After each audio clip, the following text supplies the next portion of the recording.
Welcome to the Garden Angelus, where we talk about flowers, veggies, and all the best dirt. I'm Dee Nash from Guthrie, Oklahoma. And I'm Carol Michael from Indianapolis, Indiana. We call ourselves Garden Angelus because we are evangelists for gardening. We love gardening and we want others to love it too. We are also authors and invite you to check out our books, including my book, The 2030-Something Garden Guide, a no-fuss, down and dirty gardening 101 for anyone who wants to grow stuff. And my books, including Potted and Pruned, Homegrown and Handpicked, and Seeded and Sodded, my trilogy of gardening humor, and my new book, Creatures and Critters, Who's in My Garden. You can ask for any of our books at your favorite bookstore or find them online wherever books are sold. Speaking of online, you can also find us as The Garden Angelus on Twitter, Facebook, Instagram, and Pinterest. And we'd love for you to join our Facebook group, The Garden Angelus Garden Club. And now on to this week's episode. Hello, Dee. Good morning, Carol. How's your garden? My garden is, it's doing pretty well. I'm managing to keep the vegetable garden fairly weed-free. Don't you need rain? Isn't rain an issue right now? Rain is an issue. I got just over 1/10 of an inch yesterday, which was, it just kind of kept the dust down. But we're in what's called a early drought warning, Dee. Early drought warning. Yeah, well, all your rain came down here because I got 2 inches a couple of days ago, and then I got another inch, and I think it rained overnight, so I need to check the rain gauge. And so this whole week, I think we get a 2-day break, and then we get more rain. So you've got a big old H over your part of the world. Yes, we do. But I have watered the vegetable garden. I am pulling out the pea vines this week. They are spent and done. And our rule in the vegetable garden is once you're no longer producing, you are out of there. But the sweet peas are in full bloom and they are lovely. Mine bloomed finally, and I don't like the one I bought. It was Beaujolais, and it has virtually no scent. It's really pretty, but it has no scent. And the whole reason I grew sweet peas was for scent. So next year I will try a more highly scented variety that has a much shorter time to bloom. Because as you know, sweet peas can have a really short period of time to bloom to a long period. And I just bought Beaujolais because it was really pretty dark, kind of purple. Big mistake on my part because it's a long time to bloom and it doesn't have any scent hardly at all, which made me very sad. You're going to be very jealous when I tell you that mine smell delicious and lovely, like a sweet pea should. Also, my tomatoes are looking good. I've been suckering them, and I put a new video up last night on the YouTube of suckering tomatoes, all of like 2 minutes and 45 seconds. Look, here's a sucker. Pinch it out. Yeah, I don't sucker all of mine out because it's much hotter here, and they get sun scald. So I let some of my suckers grow, and some of them I pinch out. And I do have little tomatoes forming, especially on the Romas. But I know no matter what I do, if I'm steady with my watering or whatever, I'm going to end up with a little blossom end rot on those first Romas, so I don't get too excited about them. Because I know they're going to go right in the compost with their little blossoms all rotted off, blossom ends rotted off. But anyway, it's all good. You know what? Mine are doing the same thing. I have some Romas this year. Roma, the regular Romas, are really susceptible to blossom end rot, especially at the beginning of the season. Guys, don't worry. You haven't done anything wrong. It's just because the watering is uneven slightly, so their calcium uptake isn't quite right. Just pull those off. I promise it will all settle down. In my garden. Yes, in your garden. My pepper plants fell over in the rain and wind from the other night in the pots. I think that the water these are the ones that are right next to the greenhouse. And I suspect the water came down really fast off the greenhouse roof, something we didn't think about. And so, because we've never put plants in pots there before at this time of the year. But anyway, I'm going to take a piece of rebar and I'm going to tie up all those pepper plants today. And they'll be fine. It didn't hurt them. It just made them lean over. And I've also done the same thing. I've staked all of my cages because my indeterminate tomatoes are getting huge.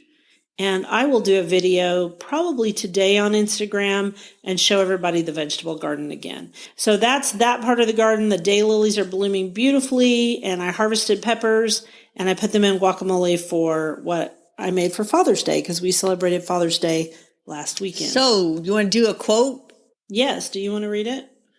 The little darling spring has run away. The sunshine grew too hot for her to stay. She kissed her sister summer, and she said, when I am gone, you must be queen instead. Now reigns the lady summer, round whose feet 1,000 fairies flock with blossoms sweet. By Cicely Mary Barker. You said maybe. She's the illustrator of the book where it was actually printed. She has the sweetest little fairy pictures. She does. She illustrated all of those. All I could find is that this is a really old rhyme. So it might be our favorite anonymous. But the furthest back I could find it in print was Cicely Mary Barker. And if you guys haven't seen those color plates, they're beautiful. I think Carol actually has the book. I might have the book around here somewhere. I actually, believe it or not, a friend of ours sent me 3 prints from Cicely Mary Barker, 3 garden fairy prints in mats that I think she had bought them in England on her travels and decided she didn't have a place for them. She figured I would have a place for them, and they arrived in the mail on Saturday, and they are precious, and I'm going to get frames for them, and I'm going to find a place for them. Would you take a picture of them for us, and I'll put it on our Instagram? I would love to do that. Yes, I will do that. Do you know which fairies you got? Which garden fairies? One of them is Nightshade. Cute. I don't know. If you gave me a minute, I could run to the other room and get them. But that's okay. We'll put them on Instagram because they are too cute not to. So that leads us into summer, and our flower today is the daylily. And we both like daylilies a lot. I probably like them even more than you do. Yes, you do. I have over 200 plants. I think my last count was 236. And I probably have 23, if that.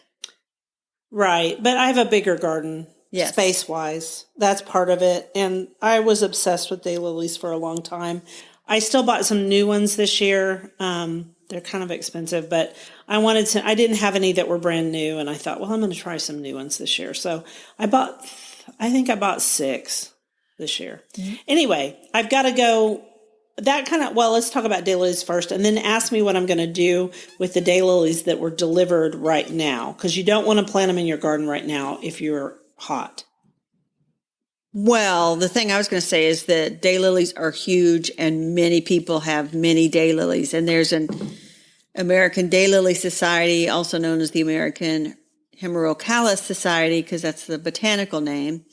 And I'm looking at this note you made that there are 80,000 registered cultivars.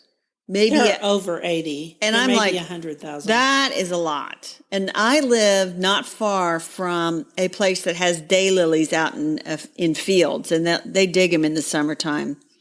And I was there Saturday to look at what was blooming, because if you go every week, you could figure out what's blooming that week and then point and say, that's the one I want. And then you could end up with a summer's worth of daylilies, which I never think to actually do. I just advise people, because it can be so overwhelming. Yeah, I mean, okay, so daylilies bloom extra early, mid-season, late, and extra late. So there's a big range. And if you have daylilies in different groups, you'll have blooms for here 2 months. And so I'm in the middle, I'd say I'm in the mid-late section. Not the late, but the mid-late section of my bloom period. I've got some sending up scapes for the first time. I've got some sending up scapes on rebloom, and then I've got some that are just like done. And the other thing people need to know about daylilies, I think, because people write me every year and they go, those are the prettiest lilies. Daylilies are not lilies. Lilies are in the classification Lilium, and they are bulbs. Daylilies are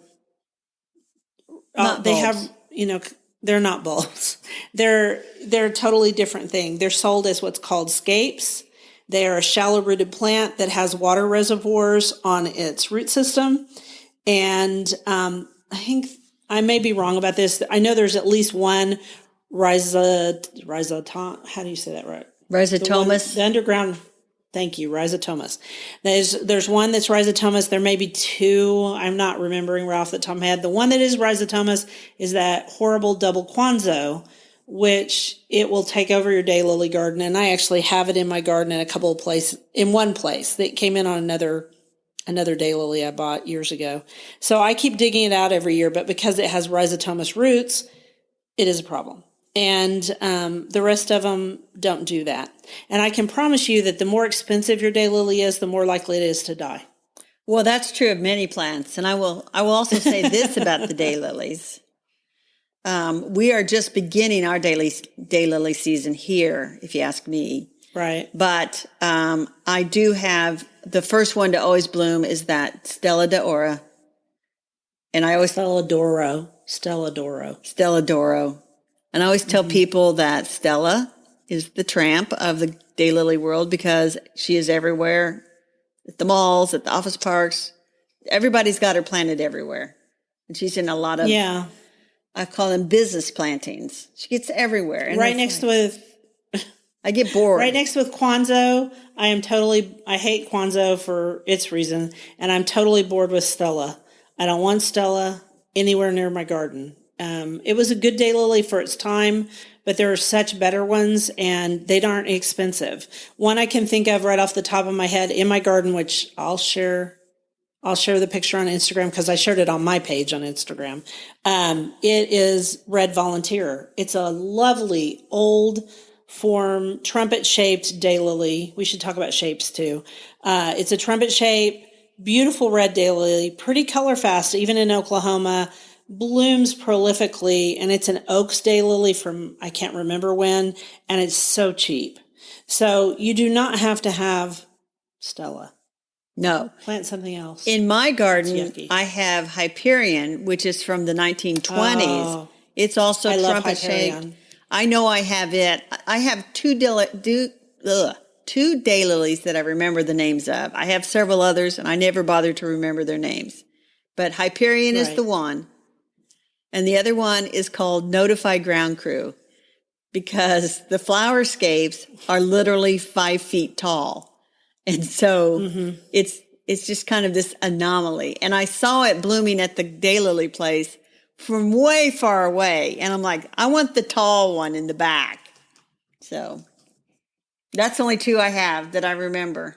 Yeah, Notify Ground Crew is from Kurt Hansen, according to this, which I thought it was actually from the Murphy I don't know it that well, but I know the daylily. It's Kurt Hansen. It is very, very tall. There's a group of daylily aficionados out there who are trying to do taller and later blooming daylilies. I like Notify Ground Crew. I have Autumn Minaret, which is also about 6 feet tall, and it blooms probably the latest in my garden, hence the name Autumn Minaret. I have some other really tall ones too. I was going to say that we should talk quickly about their shapes. So their shapes there's classifications of daylilies and there's shapes. And shapes are like trumpet, bagel shaped, UF, spider. UF and spider are also classifications. I'm trying to think of anything else that I haven't thought of. I'm sure there's one that, and somebody who's a daylily person will tell me. But those are just some ideas. Bagels open very flat, and you can see their whole face. Trumpets look like a trumpet. UFs can be UF crispates, and that means when their petals are pinched, or they can be cascading. They can also be a cascading crispate. I mean, you can really get down and dirty on these classifications and types. And the reason that any of that matters at all is that when you are showing daylilies, which I've done in the past, you need to know which classification your daylily fits into. But the reason to know about shapes is to decide what kind of daylilies you like. There are also daylilies that have ruffles. There are daylilies with teeth. There are daylilies with gilded edges, watermarks. You could spend a lot of time thinking about all of those things. You could, but you don't have to. You can just buy a daylily because you like it. I usually buy the spider form or the UFs. That's it. I don't like those others. I don't like those ones that look like ruffles. I'm like, ugh, I don't like those. Well, I like them all. I like all the daylilies. Yeah, pretty much. I like some of the really simple shapes from the very beginning when A.B. Stout used to do daylilies way back. I love Hyperion. There's two reasons I love Hyperion, which is an old one. Yes. Hyperion is scented. Mm-hmm. It's very scented, and you can smell it in the mornings and evenings. It attracts pollinators really well, and it's a lovely light lemon yellow. And for a long, long time, all yellow daylilies were gold. And then Hyperion came on the picture, and it's this lovely light yellow. And I love it planted next to Russian sage. And I can take a picture of that today for people because I have that planting together, which I actually saw in someone else's garden and, took, like we all take ideas from the garden. Which reminds me, Dee, speaking of plants that go together, I took a picture of my one daylily I have out by the border by the vegetable garden, and it's like the red oranges and golds and reds, and behind it is this lovely light purple clematis. They don't match at all. Does it work? No, it doesn't match at all. It's because I never even thought about it. I mean, a really pretty Hyperion would be beautiful there, but those two, they're like, together, not so much. Maybe you need to move that one in the fall. Don't move your daylilies when it's hot because the roots rot, because they're too close to the surface and they have those nodules that hold on to water. So if you buy daylilies right now, which I succumbed and did, even though I don't like to buy them this time of year, and I will put them in pots and put them in the shade and water them. And that's the best way to handle if you buy daylilies this time of year. They are every color of the rainbow except pure white, and they are darn close to pure white and blue. And now we are almost to where they have blue eyes. The eye zones are shades of purple and just really close to blue. And that's just because in the biology of the daylily, they don't have a blue gene. But they're working on it. I'm telling you what, when those come out, those pure white and that blue, they're going to be out of my price range. Yeah, mine too, because they'd be worth a whole lot of money. Yeah. And honestly, I have so many now, I don't need any more. I also will say one more thing. Is that why you bought more? Wait a minute. You said you don't need any more daylilies. That's why you bought some more daylilies? I told you I succumbed. It happens.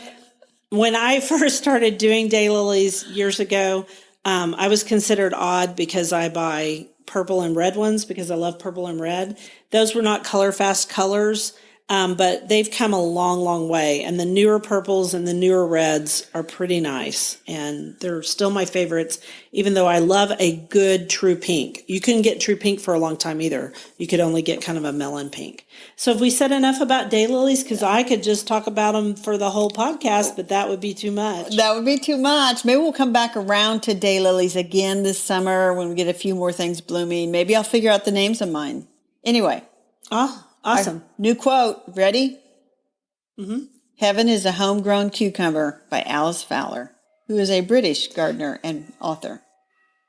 She's a British gardener that did garden in the city in a very small lot.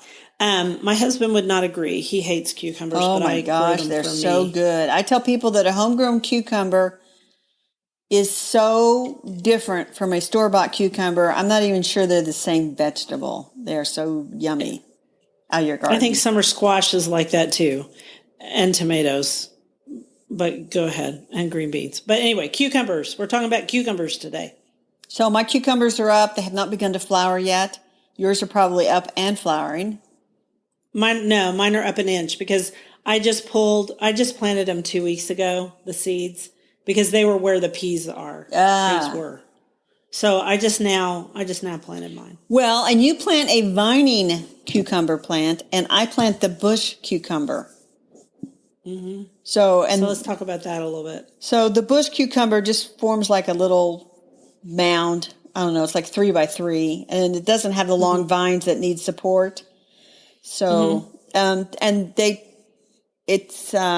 don't save space in the garden because they need that nice 3 by 3 plot. But I kind of have them, and then there's a corn patch in between, and then another bunch of them, and so they can grow into the corn patch if I train them.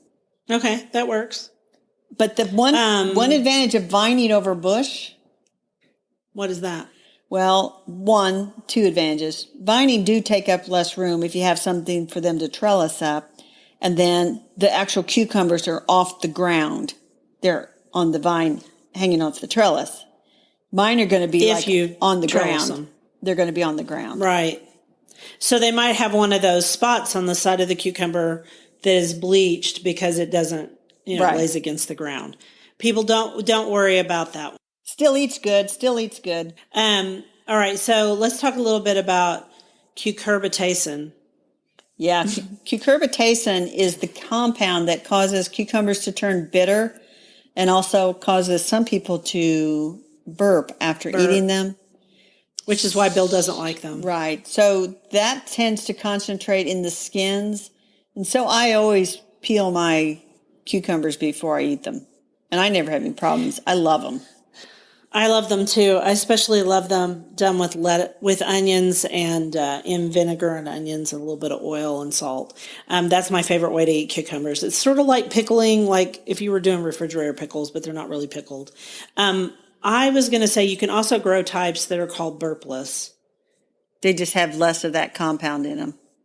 Right. They have less of the compound. And, burpee seeds came out with burpless cucumbers a long time ago, and they're popular. And then there's pickling type cucumbers, and pickling type cucumbers, the ones I've grown, tend to be more spiny on the sides. Yes, they are more spiny. And then they have more ridges, but they make really good pickles. But you can also use them fresh. You don't have to, and they are delicious. They are very They're very good. Snappy. Yes, I like those. them a lot. And then you can grow heirloom ones like lemon cucumbers, and you can also grow Asian cucumbers and English cucumbers. There's also last year I grew one out of Jerusalem. They had some cucumbers that were out of Jerusalem. It was pretty good. They were nice and long, kind of like the English cucumbers. So you have a lot of choice in cucumbers, which can feel overwhelming. Just think about what you want to do with the cucumber. And I would say if you have never grown them before, start with one of the good hybrids, because you'll have less That's issues. true. And I grow heirlooms. I think the one variety is called Bushmaster, and it is a regular sized cucumber. And then the other one is, I don't know if it's called homegrown pickles, but it's more the pickling size. But I never pickle. That's a lot of work. So I just eat them. Yeah, I'm growing a new one called Honey Plus Hybrid, and it's from Burpee. We aren't sponsored by Burpee. We're just talking about them today. It's really pretty. It's a light green, and it got a 5.0 rating on their website. I just thought I would try it, and let me see if it's I don't know if it's a bush cucumber or not, but anyway, it's just pretty. It's got a pretty skin color. It's crispy, crunchy, and sweet. We'll see. I'll let you know. They are up about 2 inches off the ground. Very good. So I'm excited for first my cucumbers to flower, and then second to pick some cucumbers. And maybe in a couple of weeks I can snap some on the air. Me too. So to speak. Show how crispy they are. Yeah, that'd be fun. You could do that. You could try it. Pests, cucumber beetles. They're a pain in the rear. Not as bad as squash bugs, though. And you don't want your cucumbers heat stressed. Yep. Be sure to water them. But here's the thing. With everything out in the vegetable garden, late in the afternoon, everything looks like it's been out in the hot sun all day. Because it's been out in the hot sun all day, so the leaves look a little bit droopy. Don't rush with the hose. Sure. Wait until morning, and if things still look droopy in the morning, then rush out with the hose. Because they'll lose a lot of water through their great big leaves during the day, but then they tend to rehydrate at night. So don't get all freaked out about that. Yeah, don't freak out. Water them in the morning, but here you're going to have to water them because. But wait a minute. You got 2 inches of rain last week, Dee. I'm not watering right now, but I'll water next week. Okay. Because I'm the one that's in the minor or early drought warning stages. Yeah, okay? blah, blah, blah. So, I was in drought. Blah, I was blah, in blah. drought before this all started, before this rain. And I'm just really, really grateful for it. And you need about an inch of rain a week. So next week, you need to water. Can I do the quote? Please do. In a meadow full of flowers, you cannot walk through and breathe those smells and see all those colors and remain angry. We have to support the beauty, the poetry of life by Jonas Mekas. Ooh, that's a lovely one. It is definitely one for our times, and that's all I'm going to say about that. Yes. And so you have a meadow, I do not, but we have a lovely book to promote today. It's called Mini Meadows by Mike Lizotte. Is that how you say it? I think he pronounces it Lizotti, but I could be wrong. Sorry, Mike, if I got your... I just call him Mike. I just know him as Mike, but I think it's Lizotti. I think he's Italian. The Mini Meadows is a great book, and we both got copies of it, and we loved it. It makes meadows easy, and it's just step by step how you can plant a small area. And by small, you could literally do 8 by 8, I think, and make a little meadow and enjoy it. And Mike knows his meadows, American Meadows. Mike is the meadow man. He's from American Meadows. Yeah. He does know it. He knows his meadows. And he teaches you how to make small meadows, little meadows that are like, say, in your hell strip, or little meadows in your front yard if you live in a place that could have a meadow. He is not talking about a meadow as big as the one I have in the upper pasture, but I like the meadow book because he tells you step by step what to do. He does it with a great sense of cheerfulness. He is like a cheerleader in the best sort of way. Yes. And so I have a area in my garden that I planted with native wildflowers for the most part. I would not call it a meadow, but it's like if I had had that book, I probably would have done that differently to make it more of a meadow. And who knows, maybe I'll make a meadow still somewhere. I think you should. He would tell you, just to plant some more meadow seeds there after you cut it back in the fall. And he would say, don't till it back up because you'll destroy the perennials that are in the spot, which of course you know. But not everybody knows this stuff. And I think that's one of the reasons I like the book so much. I like his enthusiasm. He's also on Instagram as Mike the Seed Man. And so if you guys want to follow him on there, he's on there. And I saw this book and I didn't know if it was going to be what I don't know how to explain it. It was what I didn't think it was. I'm not even saying that right. It was so much. You were very surprised by what a charming little book this is and how inspiring it is to those who wish to plant a meadow. That's what you wanted to say. That's a nice way of putting it, yes. I don't want to give the impression I was negative about it. I wasn't. I thought, this is just going to be another book, right? But it's not. It's better than that. That's what I'm trying to say. Yes. Anyway, we'll put a link in our show notes to Mini Meadows. Sounds good. All right, so let's go on to our dirt really quick. Oh, wait, we have a quote before the dirt. In gardens, beauty is a byproduct. The main business is sex and death, by Sam Llewellyn, The Sea Garden. And do you want me to tell you why? I would like to know why you picked that quote, because I changed the dirt on us, by the way. I noticed that. The dirt changed, which doesn't really have much to do with that quote, but that's okay.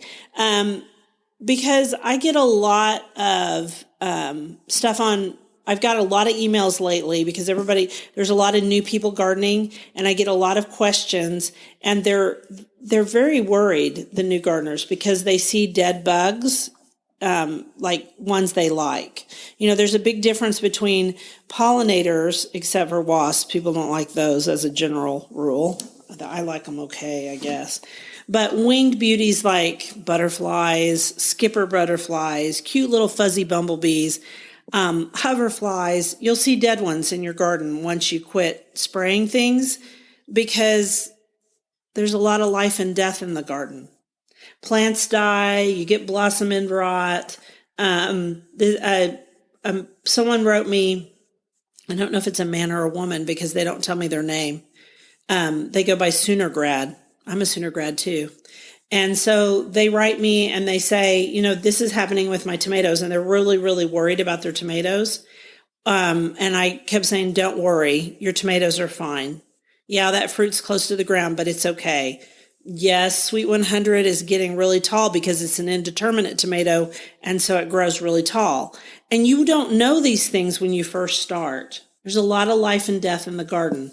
And I had to say that to my friend Jenny the other day, because she sent in a picture on Facebook and it was like, what is eating my plant? And I said, just cut that off and don't worry about it. Your plant's okay. Exactly. They want to know, I don't know what they want to know, but they do worry about everything. I think they look at our gardens and think they're perfect. And really and truly, I need to just show a whole bunch of damage in my garden and say, this is what the overall thing looks like, but it's all right. And yeah, there's dead bugs because maybe a flower spider or a crab spider killed the little hoverfly. Stuff like that. And so it's all our fault because everybody just shows the good, fun stuff on Instagram and Facebook. But anyway, speaking of good fun, the reason I changed the dirt is yesterday I watched a video on PBS that they're live streaming right now, and it's a documentary about Beatrix Farrand, who is a landscape architect in the United States, and it's the story of her life and how she became a landscape architect at a time when this was a man's profession, by the way. And she is responsible for several very fine gardens, including Dumbarton Oaks in Washington, D.C. area is her design. And this is a very charming documentary. It's only live streaming until July the 15th. So I thought, let's put a link out there and show people this. This is very inspiring. Even if you are not like mad into gardening, her life is inspiring, how she just kind of went after what she wanted. Yeah. And I think that was at a time when women did not, she was high society. Right. And this is interesting. Her maiden name was Jones. And it was her Jones family that when people were trying to put on airs and be fancy and they say you're trying to keep up with the Joneses, it's actually based on her family. Oh, that's interesting. I didn't know that about her. You and I went to Dumbarton Oaks, didn't we? We did not. You did. I did. No. I thought you were there with me. Yeah, it was very exceptional. It was neat. And she's passed away. We should say that. She's passed away. 1959. Yeah, a long time ago. But her work is still out there. Like Gertrude Jekyll's work is still out there. So, but she's American, people. And we don't have that many American women in landscape architecture or landscape design back during the classical time period. So you guys should go watch this. Yes, and I'm gonna end up watching it again and again and again and again until it goes off on July 15th. So anyway, that's the episode for today. Hope people enjoy that. Hope they enjoy their gardens. We want to thank everyone for listening to The Gardenangelist. If you like our podcast, please tell your friends about us and your unfriends too. Tell everybody. Yeah, just please tell everybody about us.